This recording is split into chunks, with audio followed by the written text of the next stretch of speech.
Alhamdulillah Rabbil Alamin. Wassalatu wassalamu ala nabiyina Muhammad wa ala alihi wa ashabihi ajmain. Аллахым бізге үйренген илимизди пайдалуу кыл, үйрөнүп аткан илимизди пайдалуу кыл, илимибизге илим арттыра көр. 25 хадис. Бул хадисте адам баласында жашоодо соопторду жыйноодо, жакшылыкка жетүүдө көп жолдор бар экен баяндалат. Аллах Таалам ушул нерсени бизге жеңилдетип койгон экен. Кээде биз айтабыз, баланчанын мындай мүмкүнчүлүгү бар да, анан ошон үчүн ушундай кылды да, байлар садака берет да, алардын акчалары кенен да, бизде жок да деген сөздөрдү угасыздар. Мисалы ошол байлардын кылган жакшы иштеринде ошондой соопко жетүүгө дагы колунда жок, андай мүмкүнчүлүгү жок адамдарга да Алла Таалам берген. Мына ушул нерсе бул хадисте баяндалат. Абидар радиаллаху анху айдан أن أناسا من أصحاب رسول الله صلى الله عليه وسلم قالوا للنبي صلى الله عليه وسلم يا رسول الله ذهب أهل بالأجور. Абидардан келген, ал айтат, бир топ адамдар келип, бул пайгамбар алейхиссалату вассалам сахабалар келип пайгамбар алейхиссалату вассаламга айтышты. О Аллахтын элчиси, мого акчасы бар, колунда барлар чоң соопторду алып кетишип атат. Алар бизге окшоп, алар деле намаз окушат, алар деле бизге окшоп орозо тутушат. Бирок алардан ашыкча акча болгондуктан, акчалар кенен болгондуктан көп садака кылышып атат. Мында ошондой мүмкүнчүлүк бизде жок. Биз намаз окуп сооп тапсак, булар деле таап атат. Орозо тутсак, булар деле тутуп атат. Бирок булардыкындай ашыкча акча жок. Булар ушул акчасы менен садака кылып атат дегенде пайгамбар алейхиссалату вассалам жооп берди. Авалейса код жаалаллаху лакум ма тасаддакун. Аллах Таалам да силерге де ошондой садака берүүнү мүмкүнчүлүк берди го силерге деп. Анан баяндап баштады. Инна бикулли тасбихатин садака. Ар бир субханалла деп айтууда садака. Ва кулли такбиратин садака. Ар бир Аллаху акбар деп айтууда да садака. Ва кулли тахмидатин садака. Алхамдулилля деп айтууда да садака. Ва кулли тахлилатин садака. Ар бир ла илаха иллаллах деп айтууда садака. Ва амрун бил ма'руфи садака. Жакшылыкка чакырууда садака. Ва нахюн анил мункари садака. Жамандыктан тыюудагы садака. Ва фи буд'i ахадикум садака. Керек болсо, ушул никелүү жарыңар менен жыныстык катнашка баруудагы садака деди. Бул сөздү укканда сахабалар таң калып, аяти ахадуна шахвата ва якуну лаху фи ажр. О Аллахтын элчиси, бизден бирөөбүздүн шахваты келип, ошол нерсеге да сооп алабы дегенде пайгамбар алейхиссалату вассалам араайтум лаввада фи харамин кан алейхи фиха визр. Эгер ошол эле нерсени арам нерсеге, никесиз нерсеге колдонгондо күнөө болот беле деди. Так ошондой эле ал нерсени адал нерсеге колдонсо сооп алат дейди. Бул хадис Муслимде келген. Жакшылыктын эшиктери көп экенин баяндалат. Аллах Таалам жакшылыктардын эшиктерин жеңилдетип койгондугу баарыбызга айкындалат. Кайсы бир адам арабыздан жакшылыкты кааласа жетет. Мейли ал бай болсун, мейли кедей болсун. Шылтоо жок. Мунун мындай мүмкүнчүлүгү бар да, ошон үчүн бул адам илими бар, ошон үчүн таркатып атат. Тигил адам акчасы бар, ошон үчүн таркатып атат. Анан тигил адамдын мындай мүмкүнчүлүгү бар, ошон үчүн мындай деп эч кимиз айта албайбыз. Алла Таалам баарыбызга соопду жыйноодо, жакшылыкка жетүүдө жакшылыктардын эшигин кенен кылып койгон. Мына Аллахтын элчисине дагы сахабалар келип, соопко умтулгандыгынан, жакшылыкка умтулгандыгынан кабар берет. Ошол жакшылык иштерде жарышкандыгынан кабар берет. Кылса кылып атат да, жасаса өзү үчүн жасап атат деген жок булар. Ошо бири-бирин карашты, жакшылыкта жарышты. Мына ошол алар кылып аткан мүмкүнчүлүк биз кыла албай атабыз. Калган сооп иште баарыбыз эле тең келип жарышып атабыз, бирок мүмкүнчүлүгүбүз жок деп ошого байларга арызданып кетишти мындай айтканда. Ошондой мүмкүнчүлүктү биз кантип табабыз о Аллахтын элчиси дегенде. Көрдүңүздөрбү? Кызганып эмес, дүйнөдө жарышуу эмес, соопто жарышып келишти. Алардын ашык акчасы бар экен, мына ушул нерсе менен өздөрүнүн муктаждыгын жаап, арткан акчанын баарын садака кылышып атат. Болбосо алар да биздей намаз окуп атат, биздей эле орозо тутуп атат. Бирок мындайча айтканда дененин акыларын аткарып атат, намаз окуп, орозо тутуп. Бул нерседе кедей менен бай баары тең эле. Бирок акчаларда айырма болот да. Бирөөдө жок болсо эмнесин садак кылат. Бул хадистен, бул акыбалдан байларга да кулак кагыш, эскертүү бар. Кайсы бир адамдарга Аллах Таалам акчаны кенен берген болсо, дүйнөсүн кенен берген болсо, ошол күнүмдүк балдарына жеп ичкенден ашып аткан акчалар болсо, ошону садака кылуу бул жакшы иш экенин, ошону бөлүшүү, Аллах Таала мага кандай кенен берсе, ал дагы ошондой колу ачык болуп, башкалар менен бөлүшкөндү үйрөнүш керек. Мындайча айтканда, сараң болуп, өзү менен гана чектелип жүрөбүздөн. Аллах Таалам Куранда сен жакшы мамиле кыл, сен да жакшылык кыл, кадимкидей Аллах таалам сага жакшылык кылгандай. Сага кандай Аллах таалам кененчилик бергендей, сен да кенен, колуңду жаз, кайрымдуулук кыл, адамдарга колуңан келинче садака кыл, кайрымдуулук кыл, Аллах таалам сага кандай кенен бергендей деген чакырыктар Куранда аяттар бар. Бакара сүрөсүнүн 254-аятында я юхаллазина аману анфику мимма разакнакум.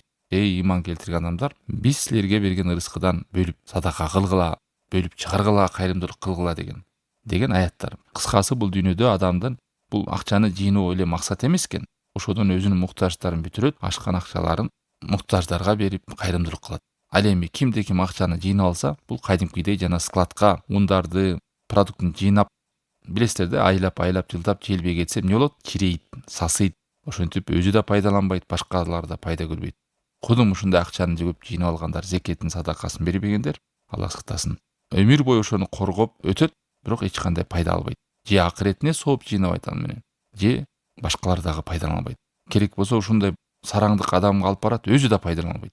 Чыныгы акча адамдын, чыныгы сенин мүлкүң болуп байлык болгон нерсе адамдын бул акыретте жазылып калган сообу калат. Ал эми бул дүйнөдө калгандарыңды анын балдарың бөлүшүп алат, мураскерлериң бөлүшүп алат болуп. Чыныгы сенде кала турган нерсе бул дүйнөдө кылып калган садакаларың, зекеттериң, бөлүшкөндөрүң, кайрымдуулук кылгандарың, ушунун баардыгы аз болсун, көп болсун сенин счетуңда, сенин эсебиңде жазылып калат. Ал эми садака кылбаса, эч нерсени бөлүшпөсө, ал башка бирөөнүн акчасы болот. Өлгөндөн мураскерлеринде калат. Анан каалагандай чайкайт анын балдары. Сойлук болуп калса жакшы, жаман болсо, атаныкы балага жукпайт экен деп күнөө иштерге жумшаш мүмкүн. Балаң тарбиялабай калсаң, таштап салсаң, ошол акчаларды күнөөгө жумшаса, ошонда да күнөөсүнө шериктеш болосуң. Ошону кайдыгер кылып таштап салган үчүн. Ал эми кедей адамдын акчасы жок болсо, эмнесин садака кылат? Мына ушинтип кедей кембагалдар Аллахтын элчисине келип арызданышты. Эмнебизди кылабыз деп. Бул дагы далалат кылып, далил кылып турат. Эмне мусулман адам мынтип кайдыгер болуп бош жүрө бербестен, дайыма мен эмне кылып иманыма, диниме, акыретиме жакшылык кылып атам деп, жана ошондой эле жакшылык иштерде умтулуш керек, жарышыш керек. Кайсы иштерден кур калып атса, ага көз салып караш керек. Кайсы жактан алсырап атат, эмнеден жалкоолонуп атат, эмнеден кайдыгер болуп атат. Жакшылык иштерин адам умтулуш керек. Кайсы ишке жетпей аткан болсо, кыла албай аткан болсо, ошого өкүнүш керек. Ошону кыялданыш керек. Мисалы байларды көрөсүз, мечит салат, жол салып атат, көпүрө салып атат деп, аттиңай ушундай акчам болгону мен да салмакмын деген жүрөгүңүздө бир чын эле бир ниет болсо, алхамдулилля ошондойду садака кылган сообун аласыз. Эми булар салбаганда ким салат? Ушулар салыш керек да деп кээбилер ар кандай сөздү айтат. Ичинен ниет да кылбайт. Балким ошолорду жеп алган акчаларын кылып атат да деп кээде жаман күмөндө болгондор бар. Тазаланыш үчүн кылайын деп атат да булар. Байлар күнөөкөр да булардын жеп алганда мындай деген канча деген кээ бир кедей кембагалдар ушинтип налып тура эмес сөздөр сүйлөшөт. Ошол учурда бирөөнүн байлыгына көз артып, аны гыйбаттап, ар кандай жаман күмөн ойлордо болгондун ордуна адам жакшылык иште жарышып суктаныш керек. Эгерде мен ушуну кыла албасам, Аллахым кийимага да мүмкүнчүлүк берчи. Мен да кылат элем ушундай. Мен да ушинтип жетимдерге пособие берет элем.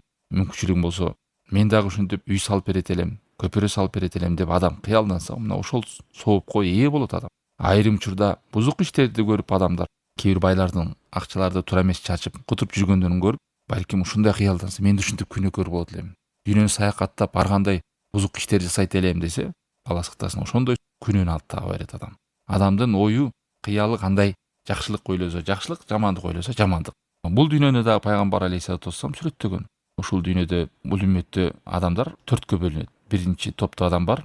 Аллах таала мага акча да берген, илим да берген. Акчасын дагы, байлыгын да жакшы жака колдонот, зекетин берет, садакасын берет, бөлүшөт. Анан экинчи түрлүү бар, алга илим берген, бирок байлык бербеген. Бирок ал айтат, эгерде менде ушундай байлыгым болгонунда, мен да ошо байдай болуп жасамакмын деген. Ушуну не деген пайгамбар алейхиссалату вассалам? Ибн Мажада, имам Ахмадда келгенде, Сунанда. Фахума фил ажри сава деген. Бул экөө тең деген. Көрдүңүздөр? Мына ушуну эле бизге салыштырсаңыз болот. Бизде мүмкүнчүлүгүбүз жокпу? Илим ала беребиз, жакшылыкка умтула беребиз. Мүмкүнчүлүк жок болсо, бизде да ушундай мүмкүнчүлүк болгондо кылмакпыз деген чын жүрөктөн ниет болсо, мына ушул соопко биз да шериктеш болобуз. Мына ушул нерсени көргөндө булар, ушул соопко кантип жетебиз биз да? Биз да ушундай болуп кылгыбыз келет деген жүрөктөрүндө мындай түйшүк болду да бул нерсе, ойлонду. Ошонун артынан келди. Кайдыгер болгон жок булар. Дүйнөдө жарышкан жок. Ошол соопто жарышып атат. Акыретте жарышып атат, ибадатта жарышып атат, жакшылык иште жарышып атат. Анан пайгамбар алейхиссалату вассалам жооп берди: "Эй, ушул зоопту силерге да Алла таалам жазган го, силерге да берген го. Бул эшикти силерге да ачкан го" деди. Анан үйрөттү. Ар бир субханалла деп атпайбыкпы намаздан кийин 33 жолу. Мына ошол садака. Ар бир альхамдулилля деп атабыз, садака 33 жолу. Ар бир Аллаху акбар деген садака. Ар бир ла илаха иллаллах деп күндү жүздөн зикир кылып эртең менен кечкинде кылып атабыз. Ушунун баардыгы садака. Бул көп чоң жакшылык. Канча деген туугандар колунда мүмкүнчүлүк жок, бир эртең менен кечки зикирди кылбайт. Эмне деген садакалардан кургалып атат. Мындай жалкоо адамдар, Кудай сактасын, тилиңдин учу менен айтып садаканын сообун таба албаган адам эртең колунда байлык болсо кылбайт ал адам. Ушул эң жөнөкөй жеңил нерсени кылбай аткан адам анан топтогон акчасынан бөлүшөбү. Элестетиңиздер. Адам садака чыгарыш үчүн азыртан напсисин даярдаш керек. Кээ бир адамдар өзүн алдайт. Эртең мен ушундай күн келет, акчаны чачып садака кылам дейт. Айылган айлыгы мисалы 50 000 сом же 40 000 сом болсо ошодон 1000 сом чыгара албайт бир айда. Бул адам эртең 500 000 сом тапса деле адам чыгарбайт. 10 000 да 20 000 да чыгара албайт. Азыр 1000 сом чыгара алган адам. Напси ушундай. Напсини кайдимкидей сараңдыкка үйрөнүп алат. Ошол сараңдыктан чыгарыш үчүн жана тренировка кылып атпайбы адам бүт нерсе. Ушундай напси менен адам машыгыш керек. Ошону үйрөтүш керек. Кайрымдуулукка, кол ачыктыкка, берешендикке. Себеби напси тырышат. Бир жериңе журнуп кеткенде ол адам сараңдыкка умтулат. Анан азастан чыгарып барган адам акчасы көбөйгөн сайын чыгаруусу да көбөйө берет, альхамдулилля. Жүрөгү да оорубайт, кийинчерээк ошодон рахат алат, сүйүнөт, кубанат. Альхамдулилля, жакшылык жүрөгүнө орнай берет. Ар бир субханалла, альхамдулилля, Аллаху акбар, ла илаха иллаллах ушунун баардыгына садака деди.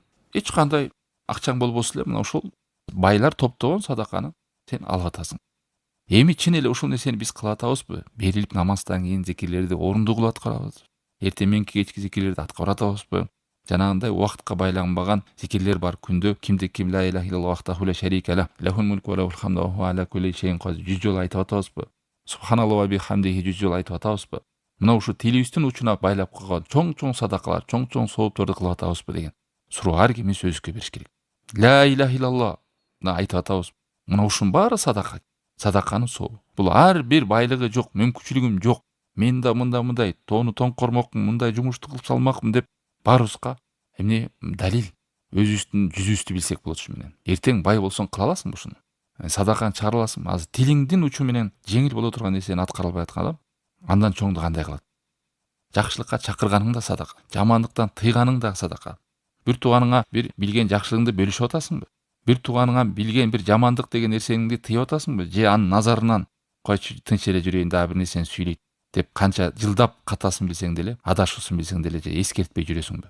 Ушунун баардыгы садака. Садаканын, кайрымдуулуктун эшиги кенен аябай.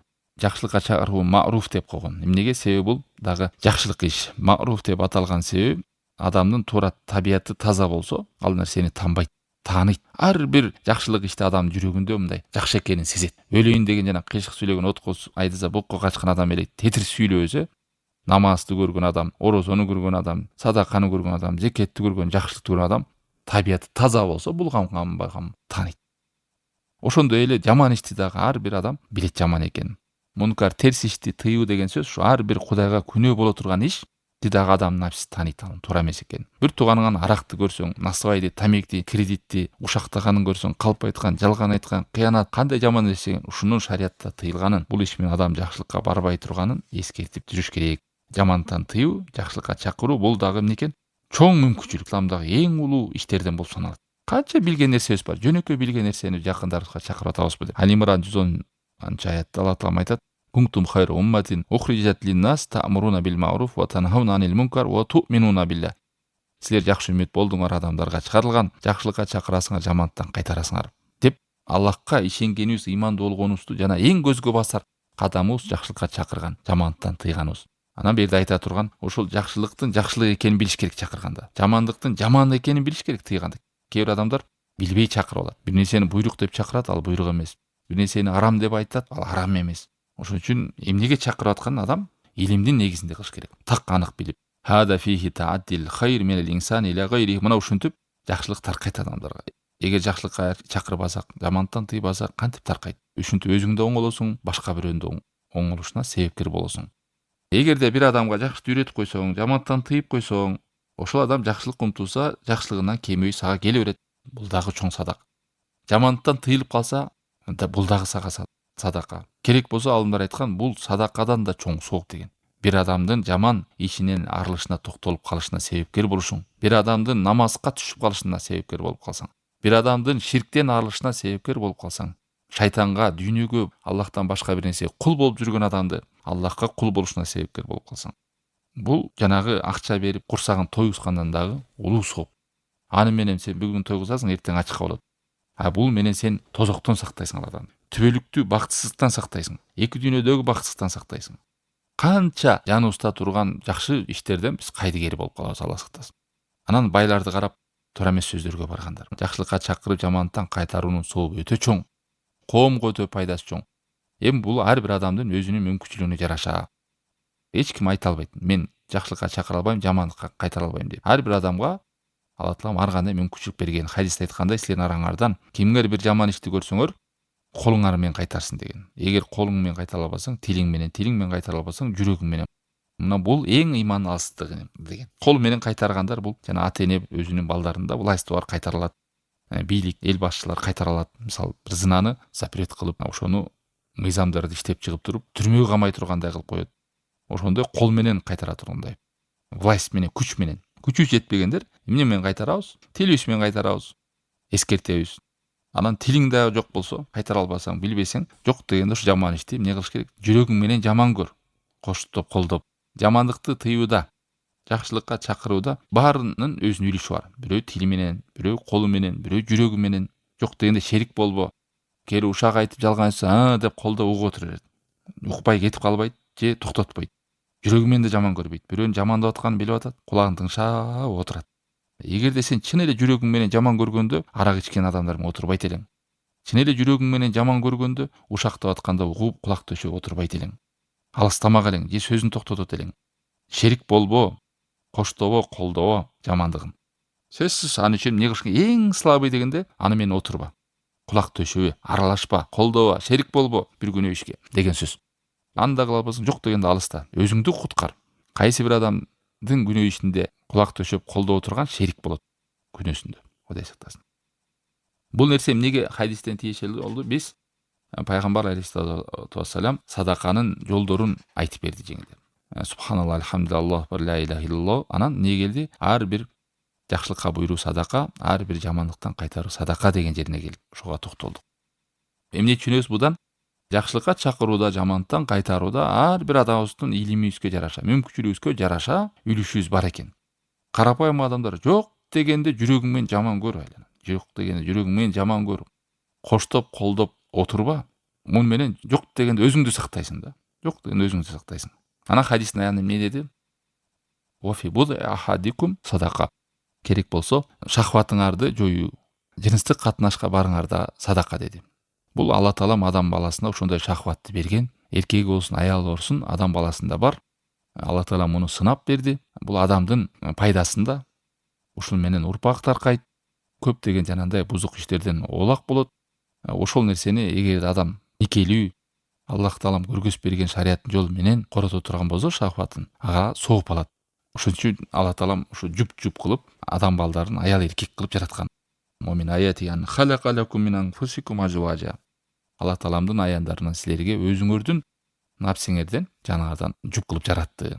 Аял эркектин ортосундагы шахватында балдары төрөлөт, ошону тарбиялоодо, ошондой бир жакшы ой менен, жакшы ниет менен боло турган болсо, ошого да садака сооп алат. Балдарыңызга да садака, билесиздер, тарбиялоонун үстүн ал дагы садака. Себеби балаңыз намаз окуза, орозо тутат, Куран окуйт, ошонун бүт сообу кемебизден сизге келе берет. Алла Таалам ушунчалык беришендиги менен сооп эшиктерин кенен ачкан. Канча деген жакшылык ишинде садаканын сообун ала бересиз. Керек болсо, аялыңыз менен барган жыныстык катнашта эмне деди? Садака деди. Эгер сахабалар таң калгандайын, ушул эле ишти арамга колдонгондо күнөө болмок беле деди. Мына ошондой эле бул нерсе адал болгондуктан ага сооп алат. Адам ниетин түздөсө бул дүйнөдө, керек болсо уйкуңузга да сооп аласыз. Анан кайдыгер адам болсо, ниет менен иши жок, курсагы тойгону, шахваты менен ой жүргөн адам ибадат кылса да адат болуп калат, Алла сактасын. Ар бир иштин үстүндө жакшы ниетте жүрсөңүз, ошол ишке сооп ала бересиз. Жеген тамагыңызда мен азыр курсагым тойгузам, ушуну менен зикирге, намазга, үй бүлөмдү багууга, ар жагы тилигин унутулууга, кыретими умдулууга деп адам ниетин түзөсө, жеген тамагына да сооп алат. пайгамбар алейхиссалату вассалам ушул жерде кыясты колдон дейт. Мисал менен келтирип, ушул эле нерсени сооп иш болот, адал нерседе. Ушуну эле арам менен кыла турган болсоң, эмне болот? Күнөө болот. Валладина хум ли фуружихим хафидун деп Алла Таала момундарды мактаган. Алар авраттарын, жыныстык мүчөлөрүн сакташат зынадан. Тек гана аялдарына колдонот же күндөрүнө деп. Мына ушулар гана күнөөкөр болбойт. Мындан ары кеткендердин бардыгы чектен чыккандар күнөөкөрлөр деген. Зынаны айтып атат. Зынанын Алла сактасын азабы чоң, өтө коркунучтуу, буга жеңил карабаш керек. Мунун азабын бул дүйнөдө эртеби кечпи акыретке жеткизбей немесин табат. Эгер эркек же аял болгондо ташбаран калмак, никеси бар болгондор болсо, бойдок болгон болсо балак таап алат. Акыретте болсо азабы канча деген нерселер келген, Алла сактасын. Буга адам жеңил карабаш керек. Мына ушул хадисте эмнени билет? Алла Тааламдын кеңдиги, ырайымдуулугу, берешендиги, соопту кенен бергендиги бизге кулдарына. Кайсы бир адам акча чыгарууда, сооп жыйноодо, садака кылууда менин мүмкүнчүлүгүм жетпейт деп эч ким шылтоо кыла албайт. Мына Алла Таалам байга кандай мүмкүнчүлүктү берсе, кедейге да ошондой мүмкүнчүлүктүн эшиктерин берген. Керек болсо байдыкына караганда кедейдики жумшоосу жеңил. Тили менен кылат, ниети менен аткарат, кыялы менен, жүрөгү менен чын эле ошол нерсе болсо. Ал эми бай ошол акчаны табууда канча балким кыйналгандыр, күнү түнү топтойт. Алла Таала мына кедейге да ошол нерселерди берген. Жана ошондой эле байларга да берди артыкчылыгы бар. Алар ушунча акчаларды садака кылат, жакшылыктар кылат, алардын дагы артыкчылыгы бул хадисте эскерилген. Офи хирсис сахаба аль хайр, жана сахабалардын дагы умтулгандыгы соопко бул жерде эскерилген. Жана ошондой эле бул хадисте далалат бар. Адам кайсы нерсени аткара албай аткан болсо, ошого бир өкүнүү, жүрөгүндө кыжалат болгону бул жакшы белги. Аткара албай атсаң, аттиңай арабча билсем, мен да Куранды ушинтип окуйт элем деген жүрөгүңүздө бир умтулуу болсо, ошол амалга өтөт, амалга түтөт. Байлыгын болсо, мен да бөлүшөт элем десеңиз, анда сиз ошол садаканын сообун таба турган жолдор кандай экен деп изилдеп баштамаксыз. Зикирлерди жаттамаксыз, маани маңызын үйрөнмөксүз. Намаздарга, эртең менен кеч зикирлерге бекем болмоксуз. Бирөөдө бир жакшылык ишти көрүп атсаңыз, анын акчасын аңдуу эмес, аны каяктан тапты, биякта башка иш менен алек болбостон, ошондой соопту кантип мен да тапсам болот деп адам өзүнө ой салат. Мына ошентип жакшы иште адам күрөшөт. Жана ошондой эле бул хадисте эмне деген далалат кылат? Кайсыл гана адат болсун, адам ниетин түздөй турган болсо, ошол ибадатка айланат. Уйку адатпы? Адат. Тамак жөө адатпы? Адат. Керек болсо, жана айттыбы, жыныстык катнашка барбы? Никеде адатпы? Адат. Мына ушунун бүттүгү ниетин түздөй турган болсо, адам ибадатка айланат ошол нерсе. Мына мен ушунун артынан мен арамга барбайм. Ошон үчүн кой, эрте үйлөнөйүн, жанагы бузук иштерин арылайын, бул нерсеге барбайын дегендер сооп табат. Эрте уктайын, эртең багымдатты уктап калбайын, багымдатты мечитте окуйын жамаат менен. Же болбосо эртеңки зикир менен калып калбайын, намаз менен калып коеюн, уктады, уйкусу ибадат. Бүт нерседен жумушка барып иштейин, үй бүлөмдү багайын, бирөөдөн сурап калбайын. Үй бүлөнү багуу жоопкерчилиги, акчаңды эң жакшы коротконуң үй бүлөңгө деп билген адам ишти жумушуна кетсе ал дагы ибадат болот. Бирөөгө арамдан тыйылып атасыңбы? Кой, ушакка кулак төшөйүн деп отурган адаттан да ошондо ушак сүйлөө, калп сүйлөө жашнак отса, отурган отуруштагы сүйлөшүү да эмне болот? Ибадат болот. Ошондон адам жашоосунун бардык адаттарында ниетин түздөп жүрсө эле, альхамдулилля, адаттардын бардыгы эмнеге айланат? Ибадатка айланат экен.